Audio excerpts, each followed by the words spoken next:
नमस्कार मित्रों, एक बार फिर से आपका स्वागत है हॉकफीड न्यूज में। मित्रों, आपको बता दूं कि हिजबुल कमांडर रियाज नाइक को मारा जा चुका है और रियाज नाइक की तलाश 8 साल से भारतीय सेना को थी।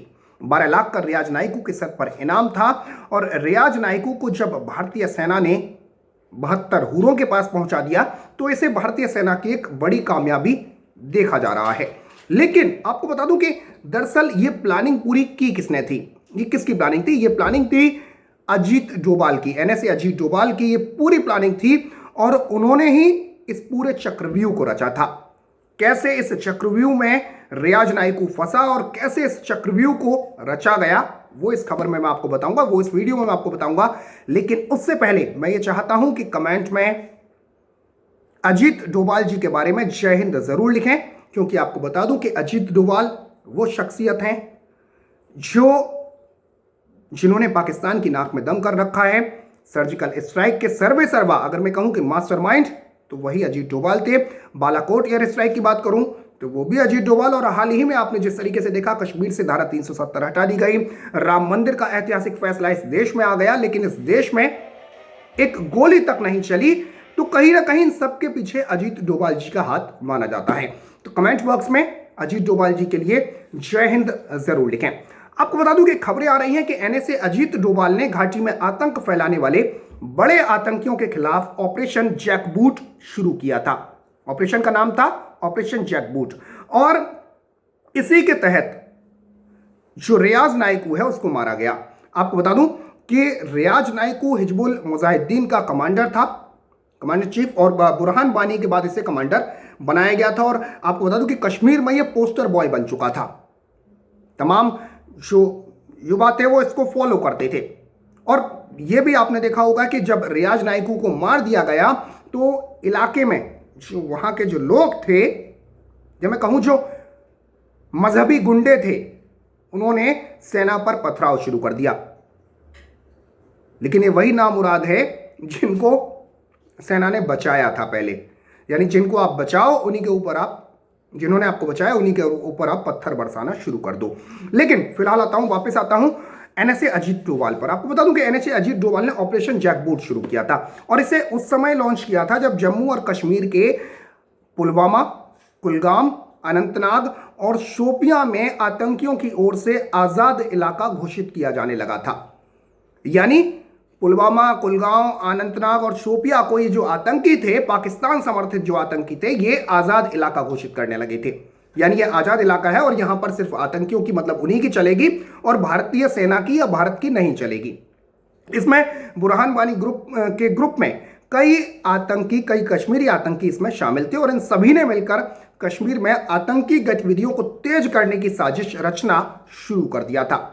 अब आपको बताता हूं इस ऑपरेशन के पीछे, इस ऑपरेशन की सफलता के पीछे अजीत डोभाल के डोभाल एसेट्स काम आए हैं, जिनके बारे में यह कहा जाता है कि उनकी जानकारी सेना के जवानों तक को नहीं होती है। यानी अजीत डोभाल के कुछ ऐसे एसेट्स से आपने तमाम जो जासूसी से जुड़ी हुई मूवीज होती हैं या देश से जुड़ी हुई मूवीज होती हैं, फिल्में होती हैं, उनमें आपने देखा होगा कि जो बड़े बड़े अधिकारी या जो पुलिस में जो अधिकारी होते हैं उनके एसेट्स होते हैं, उनके जो छोटे छोटे गुप्तचर होते हैं। तो ऐसे ही ये माना जा रहा है कि इस ऑपरेशन की सफलता के पीछे अजीत डोभाल के डोभाल एसेट्स काम आए और जिनके बारे में ये कहा जाता है कि इनकी सेना के जवानों तक को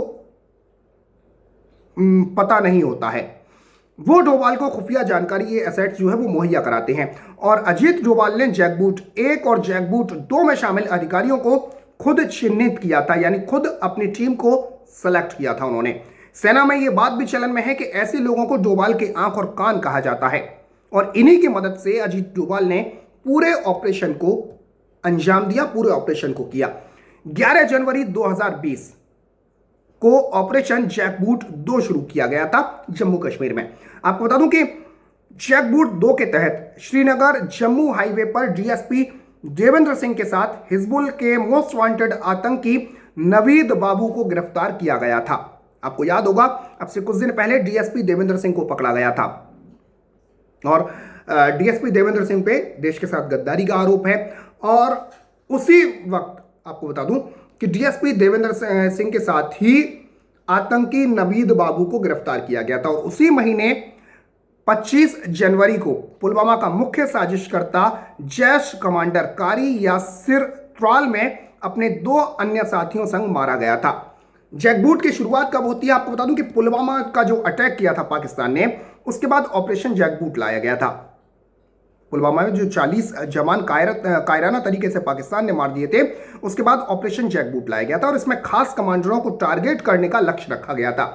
जैकबूट के पहले चरण में तकरीबन 104 आतंकियों को मार गिराया गया था और जैकबूट 1 के दौरान 2014 से 2016 या इससे पहले सक्रिय हुए सभी मोस्ट वांटेड आतंकी कमांडर मार दिए गए थे और कुछ पाकिस्तान भाग गए थे, जिसे ये अपना आका समझते हैं या नाजायज अब्बू समझते हैं। वहीं अब आप बात करता हूं रियाज एंड नाइकू कंपनी की। आपको बता दूं कि कश्मीर में धारा 370 के खत्म होने के बाद दूसरे राज्य के श्रमिकों, ट्रक चालकों और सेब व्यापारियों को रियाज नाइकू और उसकी जो टीम थी वो निशाना बनाती थी। दरअसल 5 अगस्त को जम्मू कश्मीर से धारा 370 और 35A का खात्मा कर दिया गया मोदी सरकार द्वारा और जम्मू कश्मीर और लद्दाख को अलग अलग केंद्र शासित प्रदेश बना दिया गया। तो इसके बाद ये जो आतंकियों की जो पूरी कमांड थी, जो पूरी टीम थी, ये बौखला गई, पाकिस्तान बौखला गया और इसके बाद रियाज नाइकू एंड कंपनी ने जो दूसरे राज्य के श्रमिक थे या ट्रक चालक थे या सेब व्यापारी थे जो सेब का कारोबार करते हैं, उनको अपना निशाना बनाना शुरू कर दिया। आतंकवादियों ने दक्षिण कश्मीर के 4 जिले पुलवामा, कुलगाम, अनंतनाग और शोपियां को आजाद घोषित कर दिया और जिसके बाद राष्ट्रीय सुरक्षा सलाहकार यानी NSA अजीत डोभाल ने उन जगहों का दौरा करके ऑपरेशन जैकबूट की नींव डाली।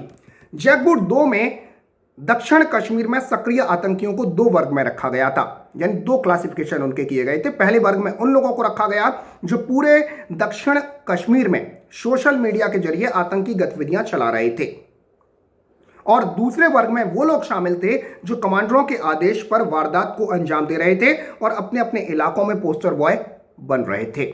और इसी के तहत ट्राल में हमाद खान, बुरहान कोका, आसिफ और लतीफ दास जैसे आतंकियों को मार गिराया गया था।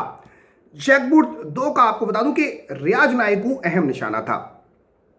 बुरहान बानी गैंग के सफाए होने के बाद रियाज नाइकू मोस्ट वांटेड आतंकी बन चुका था।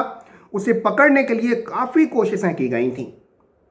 पहले उसके अंडरग्राउंड वर्कर नेटवर्क को नेस्तो नाबूद करते हुए उसके 30 खबरियों को पकड़ा गया और इसके साथ ही उसके सभी प्रमुख ठिकानों को भी नष्ट किया गया ताकि वो छुपने की अलग अलग जगह ढूंढ सके।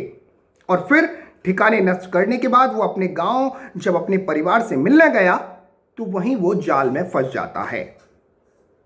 ये पूरी प्लानिंग तय की गई थी। आमतौर पर आपको बता दूं कि कश्मीरी अपने घर का बेकार सामान छत पर ही रखते हैं और इसलिए लोगों को शक ना हो, नाइकू ने छुपने के लिए रिश्तेदार की छत के नीचे अपना ठिकाना बनाया था और जहां से वो आसपास के घरों और गलियों पर आसानी से निगाह रख सके। आईपीजी कश्मीर जो कश्मीर के जो आईपीजी हैं विजय कुमार, उनका कहना है कि हम 6 महीने से रियाज नाइकू के पीछे पड़े थे और इसको जो है कोशिश कर रहे थे पकड़ने की या मारने की। और आपको बता दूं कि भारतीय सेना को भी 8 साल से रियाज नाइकू की तलाश थी। 12 लाख का इसके सर पर इनाम था। तो आप समझ सकते हैं कि किस कदर रियाज नाइकू जो है मोस्ट वांटेड बन चुका था। रियाज नाइकू को मास्टर के नाम से बुलाया जाता था क्योंकि कहा जाता है कि रियाज नाइकू पहले गणित पढ़ाता था,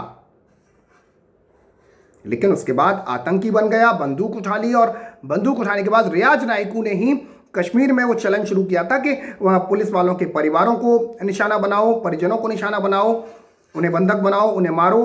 तो ये चलन रियाज नाइकू ने ही शुरू किया था। लेकिन आपको बता दूं कि इससे पहले हंदवाड़ा में आतंकवादियों ने भारत के 5 जवानों को मार दिया था, जिसमें कर्नल आशुतोष शर्मा, मेजर अनुसूद शामिल थे। और माना यह जा रहा है कि रियाज नाइकू की कुत्ते की तरह मौत इसी हंदवाड़ा का बदला थी। और आपको बता दूं कि अभी भी सेना कश्मीर में लगातार ऑपरेशन को अंजाम दे रही है, लगातार ऑपरेशन को अंजाम दिया जा रहा है और कहीं ना कहीं अजीत डोभाल पूरी जो सिचुएशन है उस पर निगाह बनाए हुए हैं। और अजीत डोभाल के जाल में ही, अजीत डोभाल के चक्रव्यूह में ही रियाज नाइकू पूरी तरीके से फंस चुका था और ऑपरेशन जैकबूट 2 के तहत ही रियाज नाइकू को 72 हूरों के पास पहुंचा दिया गया। तो मित्रों, कमेंट में जय हिंद जरूर लिखिएगा, साथ ही साथ इस खबर को शेयर जरूर करें और देश से जुड़ा हुआ चैनल है, चैनल को सब्सक्राइब कर दें। बराबर में जो घंटी का निशान है, जो बेल आइकन है, उसे जरूर दबा दें। फिलहाल के लिए इतना ही। जय हिंद, जय भारत, नमस्कार।